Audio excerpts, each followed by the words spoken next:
उतिबेला भारत जस्तै चीनलाई पनि आधुनिक इतिहास फापिरहेको थिएन। चीनमा त भारतको भन्दा पनि खराब अवस्था थियो। एक समय चीनको चारैतिर दुश्मन नै दुश्मन थिए, चाहे त्यो उत्तरमा रसियन साम्राज्य होस् वा चीनको दक्षिण तटमा युरोपका देशको नजर होस् अथवा जापान नै किन नहोस्, सबैतिरबाट चीनलाई लुटिएको थियो। हद त तब भयो जब अंग्रेजले चीनको बजारमा जबरजस्ती अफिमसम्म बेच्न थाले। चीनका शासक यो सबै टुलुटुलु हेरेर मात्रै बसेका थिए। केही समयपछि चीनमा सत्ता परिवर्तन भयो। एक समय चियाङ काई सेकको केएमटी पार्टीले चीनलाई स्थिर बनाउने प्रयास पनि गरे, तर कम्युनिस्टहरूसँगको सङ्घर्षका कारण स्थिति झन खराब हुँदै गयो। यसको फाइदा जापानले उठायो र चीनको ठूलो भाग कब्जा गर्यो। जापानी इम्पेरियल आर्मीले यहाँ जुन उत्पात मचाएका थिए त्यो धेरै नै दर्दनाक थियो। दर्शकवृन्द, आउनुहोस् आजको यस श्रृङ्खलामा हामी दोस्रो विश्वयुद्ध पछिको कम्युनिस्ट राष्ट्र चीनका बारेमा विशेष चर्चा गर्नेछौँ।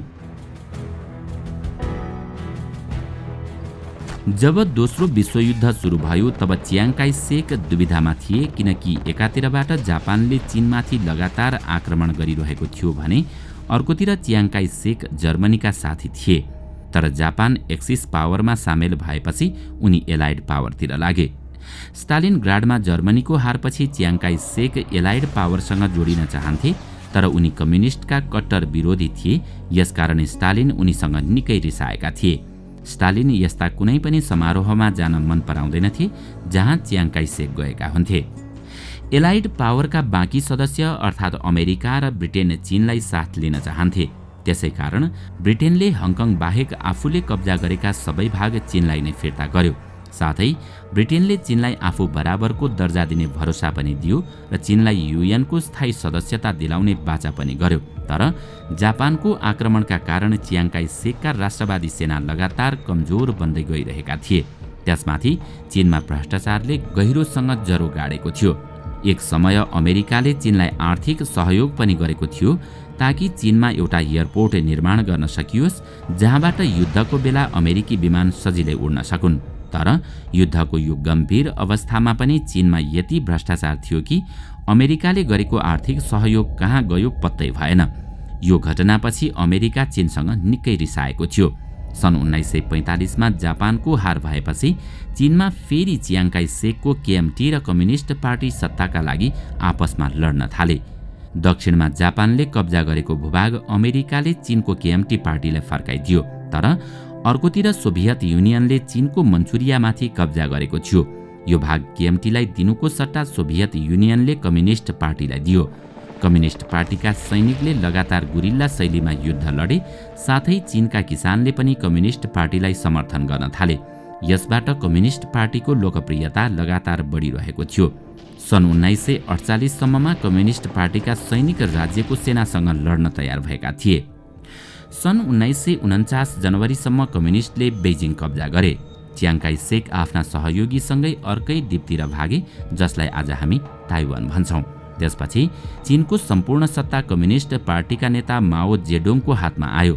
माओले सन् 1949 अक्टोबरमा आफूलाई कम्युनिस्ट पार्टीको अध्यक्ष र पिपुल्स रिपब्लिक अफ चाइना अर्थात् PROC का राष्ट्रपति घोषित गरे।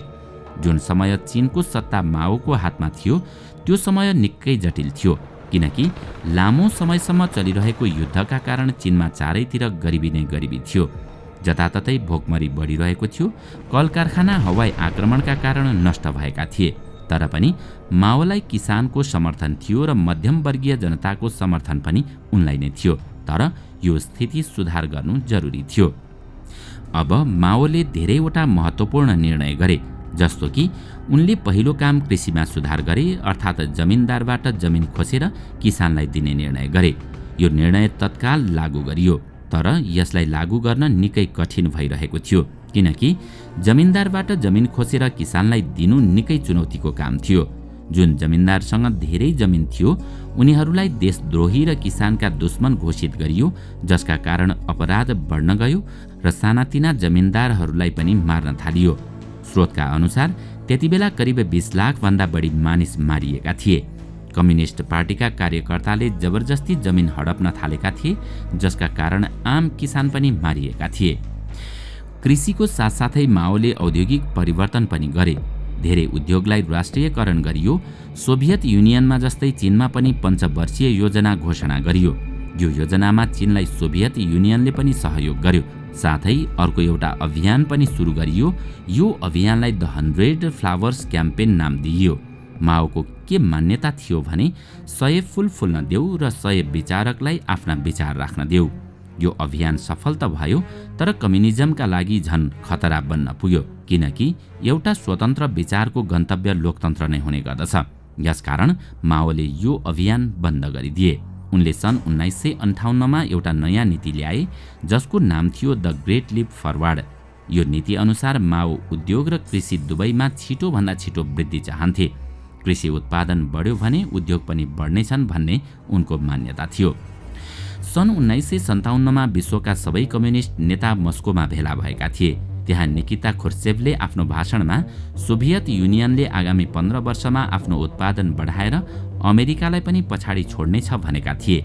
खुर्सेभको यो भाषण सुनेर माओ पनि जोसमा आए।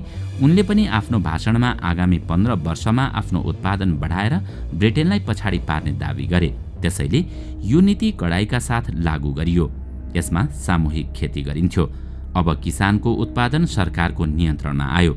सरकारले किसानले गरेको उत्पादन मनोमानी मूल्यमा किन्ने गर्दथ्यो। साथै कम्युनिस्टले तयार गरेका 75,000 लाल सैनिकले नै यी कृषि उत्पादनको रेखदेख गर्ने गर्दथे।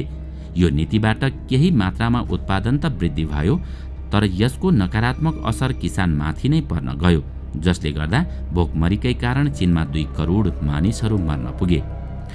त्यसो त चिनिया इतिहासकार यु जिउ वाङका अनुसार त्यतिबेला करिब 5 करोड 60 लाख मानिस मरेका थिए। यसको जिम्मेवार माओ नै थिए। हिटलर त त्यसै पनि बदनाम थिए, तर माओ त्यो भन्दा पनि उम्दा निस्किए। त्यो घटनापछि माओको धेरै नै बदनामी भयो। उनले नेसनल पिपुल्स कङ्ग्रेसबाट राजीनामा दिनु पर्यो। त्यसपछि लिउ साओकी यसका नयाँ अध्यक्ष बने, तर अझै पनि माओ सीपीसीका अध्यक्ष भने थिए। यो नीति मार्फत माओ मार्क्स र लेनिनले अपनाएको बाटो हिँड्न चाहन्थे, तर यो नीतिबाट टाढा टाढासम्म सफलताको कुनै किरण नदेखिएपछि माओको विरोध बढ्न थाल्यो। यसकारण माओले सन् 1966मा सांस्कृतिक क्रान्ति सुरु गरे। माओ एकपटक फेरि जनतामा क्रान्तिको जोस भर्न चाहन्थे।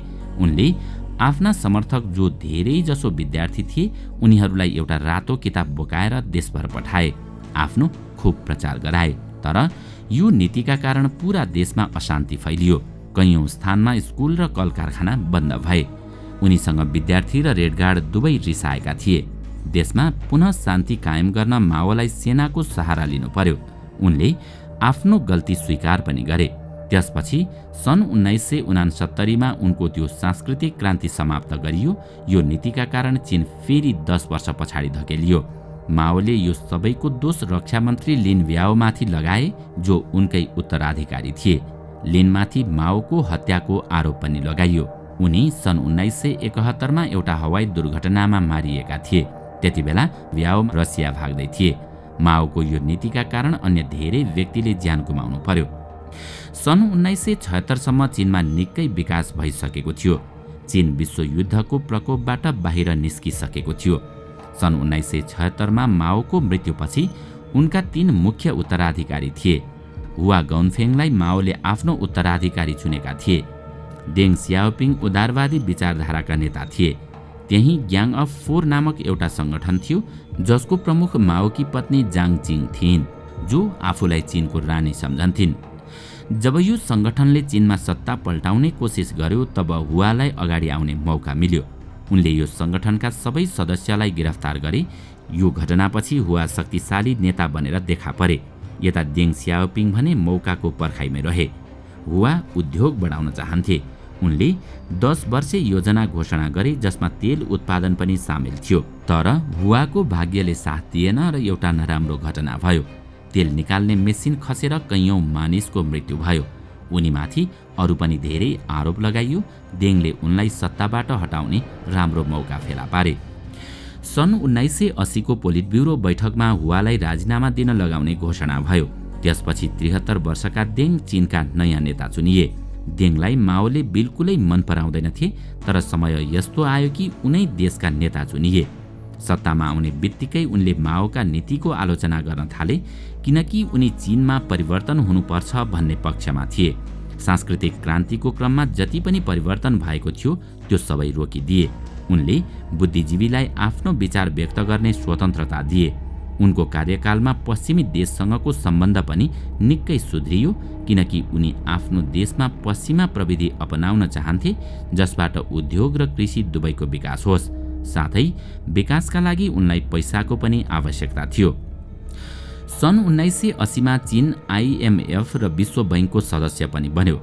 उनले आफ्नो कार्यकालमा जुन स्वतन्त्रता दिएका थिए यसको केही गलत प्रभाव पनि पर्यो। जनता प्रजातान्त्रिक बाटोतिर जान थालेका थिए। केही मानिसले पोस्टर अभियान सुरु गरे, जसमा कम्युनिस्ट पार्टीको विरोध गर्न थालियो। अवस्था बिग्रदै जान थालेपछि जनतामाथि कारबाही गर्न थालियो। कैयौंलाई जेल हालियो। देङ चीनमा आधुनिकीकरण चाहन्थे, ताकि चीन पनि पश्चिमी देश जस्तै आधुनिक बन्न सकोस्। उनका दुई प्रमुख मन्त्री थिए, हु यामोबे र झाओ जियाङ। यी मध्ये जियाङ प्रतिभाशाली मन्त्री थिए। उनले धेरै सुधारका काम गरेका थिए। उनले कम्युन तोडे र जमिन किसानलाई बाँडे। जमिनी हद सरकारकै भए पनि किसानले जे कमाएका थिए त्यो उनीहरू आफै प्रयोग गर्न सक्थे। उनले किसानले आफ्नो उत्पादन जतासुकै बेच्न पाउने घोषणा पनि गरे। समग्रमा भन्ने हो भने देङको कार्यकाल माओको कार्यकाल भन्दा धेरै फरक थियो। उनको उद्देश्य चीनका जनता पनि धनी हुनुपर्छ भन्ने थियो। धनी हुनु अपराध होइन, तर कम्युनिस्ट समाजमा धनी हुनुलाई अपराध नै मानिन्छ। तर देङको विचारधारा फरक थियो। खुला विचारको हुँदाहुँदै पनि उनी दलमाथि भने निगरानी गरिरहन्थे, किनकि उनलाई थाहा थियो कि सफल हुँदासम्म त ठिकै छ, नभए आफ्नै पार्टीका मानिसले उनलाई निकाल्नेछन्। त्यसैले उनले सबै पोलिट ब्युरो सदस्यमाथि निगरानी गरिराखे। जनतालाई सरकारको आलोचना गर्ने र आफ्ना कुरा राख्ने अधिकार दिनुपर्छ भन्ने उनलाई लाग्थ्यो, तर एउटा सीमासम्म मात्रै। यसबाट पार्टीका खराब नेतालाई निकाल्न सकियोस्, तर कम्युनिस्ट पार्टीलाई भने कुनै खतरा नहोस्। जनतालाई दिइएको स्वतन्त्रताका कारण सन् 1986 मा प्रदर्शन सुरु भयो। यो प्रदर्शन विद्यार्थीले गरेका थिए। सानो विषयमा सुरु भएको प्रदर्शन लोकतन्त्रको माग गर्नसम्म अघि बढ्न थाल्यो। देङले यसलाई बलपूर्वक नियन्त्रण गरे, तर कम्युनिस्ट पार्टीका सदस्य यो प्रदर्शनबाट रिसाए। मन्त्री हु यामाबेले राजीनामा दिए र त्यो ठाउँ जियाङले लिए। उनी अर्थशास्त्रका जानकार भए पनि राजनीतिमा भने कच्चा नै थिए, जसका कारण लिपिङ नयाँ नेता चुनिए। उनले सबै खाले प्रदर्शनमा रोक लगाए। जियाङ र देङको बीचमा एउटा ठूलो समस्या थियो, किनकि उनीहरू कुनै पनि पुँजीपतिलाई किन्ने र बेच्ने अधिकार त दिन चाहन्थे, तर लोकतन्त्र होइन, अर्थात् कम्युनिजम र क्यापिटलिजमको संयुक्त प्रयास। आए आप गए झटारो भने झैँ देङको यो प्रयास दुई कुरामा निर्भर थियो। यदि सफल भयो भने आर्थिक विकासको सम्भावना प्रशस्त थिए भने असफल भए जनताको विरोधको सम्भावना थियो। दुर्भाग्यवश देङ र जियाङको यो आर्थिक सुधार सन् 1988 को आर्थिक मन्दीको मारमा पर्यो र महँगी झेलिरहेका जनताले प्रदर्शन सुरु गरे। यो प्रदर्शन सन् 1989 मेमा तियानमेन स्क्वायरमा सुरु भएको थियो। यो प्रदर्शन जुनसम्म पनि जारी नै थियो।